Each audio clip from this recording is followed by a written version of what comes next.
So imagine that everyone in the world has decided to skip the next 1,000 years. The entire population of Earth goes down to specially built underground bunkers, and everyone settles into their comfortable beds. The last person awake sets the alarm clock for 1,000 years in the future and closes their eyes. The millions of robot helpers, which the people say goodnight to, are going to stick close to their sleeping masters. They'll monitor their condition and observe what happens to our planet. Since people don't leave anyone behind to look after our civilization, their homes and offices and all of the world's cities are handed over to nature. Already after just one day of sleep, power plants all over the world begin to shut down. The lights of the cities go out. Now there's no TV or internet. The only bright spot left on the planet is Las Vegas. It's powered by a hydroelectric power plant that can keep going unsupervised for quite some time. But there's nobody left to party there, and the neon lights shine down on empty streets. A week later, raccoons start to appear in people's homes. There's no one to scare them off, so they climb in your trash can and help themselves to your fridge. In fact, now they basically run your house. A domestic animal would have struggled to keep going without people for even 1 week. But fortunately, everyone took their pets down underground to snooze with them. Who wouldn't want to sleep for 1,000 years with a cat curled up in their lap? Without electricity, the refrigerators in supermarkets and restaurants will stop working. Food and groceries will soon start to spoil. The bad smell will attract lots of different scavengers and pests. A month has passed since the Great Snooze started. Nature is already beginning to break into large cities, and I don't just mean the plants. The lions who live in the city zoos have realized that their enclosures are no longer electrified. They now rule our towns, walking the streets in search of prey. A year later, without any people around, the world's ports are in chaos. Ropes have begun to tear, and huge cargo ships are drifting free from their docks. Some of them collide with each other or smash into bridges and sink.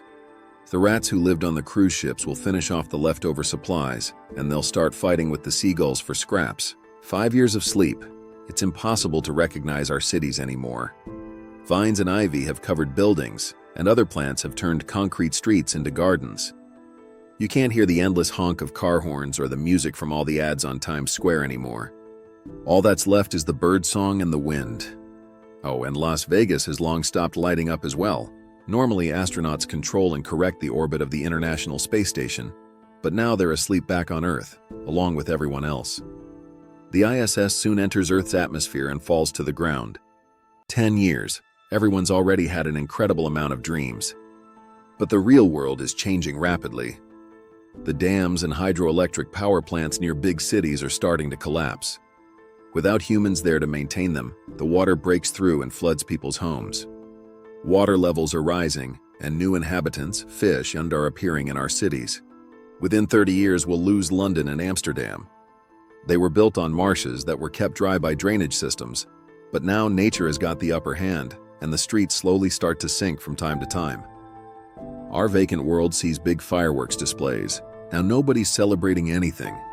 The problem is that forest fires get out of control, and sometimes they reach old warehouses full of these things. The results are quite impressive, but there's no audience to watch them. If you look up in the night sky, you might see a meteor shower, but this time it's not caused by rocks from outer space, but artificial satellites that have begun to fall down to Earth. Without humans to guide them, there's a lot of them burning up in the atmosphere. Surprisingly, 50 years after everyone in the world went to sleep, you can still hear human speech. That's thanks to the parrots that are old enough to remember us. Plenty of the ones we used to own are still alive, and they repeat some of the phrases we used. 100 years of sleep. Humanity is still only 10% of the way there, but the world already looks as if we all disappeared centuries ago. Corrosion, along with earthquakes, is destroying some of our greatest achievements. The Golden Gate Bridge and the Brooklyn Bridge have collapsed. Big Ben, Burj Al Arab, and other iconic buildings will be left ruined after a century. Even incredible works of art like the Mona Lisa will begin to disappear right about now. Microscopic bacteria begin to eat the timeless painting, and then they're joined by insects that find a way into her protective glass box. 150 years.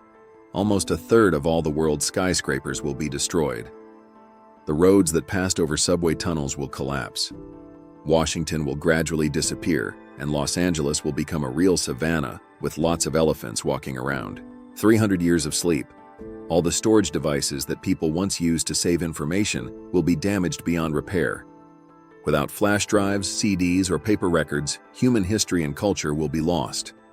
By that time, almost all the cars on Earth will have been destroyed by corrosion, but their flat tires will continue to decay for centuries to come. The Tower of Pisa leans over a little too far and, oops, 500 years of sleep. There are very few buildings left on the planet. The Statue of Liberty has been destroyed. Washington has become a swamp and LA is a desert. The ruins of Venice are completely underwater, and here comes the finish line. Our planet has lived without human activity for exactly 1,000 years. Our big cities are just green-colored ruins. Most buildings are almost indistinguishable from piles of concrete trash. But amazingly, some structures that were built thousands of years ago will still be intact. The pyramids of Giza and the Great Wall of China still stand. The only surviving technology ever made by humans will be the moon rovers. There are 7 of them, made by different countries, still intact on the moon. In fact, the lunar and Mars rovers will still be around for more than 1 million years and hardly suffer from any corrosion. They might end up being the only proof that our civilization ever existed. And then the alarm clock finally rings. The people wake up and have a good stretch after so much sleep. Their bunkers have maintained the perfect climate, and they have everything they need to support life. People go up to the surface to see what's happened to their world. Of course, everyone knew that the planet would be taken over by nature when they went to sleep. Now they face the challenge of building everything again. They have enough technology and knowledge left in their bunkers to do just that. But why did they go to sleep for 1,000 years in the first place? Well, humanity agreed that it was time to let the planet rest a little. The atmosphere, the oceans, and the animals and plants are all a little healthier now. The worldwide snooze benefited nature. Wild animal populations are back to normal, and almost all our plastic waste has decomposed. Although there's still plenty of toxic waste buried all over the planet, which will still be around for another few thousand years. And humans have another opportunity to get it right. What will they do with their mulligan? If you enjoyed this journey through the future of our planet, remember to like the video, subscribe to the channel, and turn on notifications so you never miss more stories like this. Thanks for watching, and welcome to the new world. Quark may square.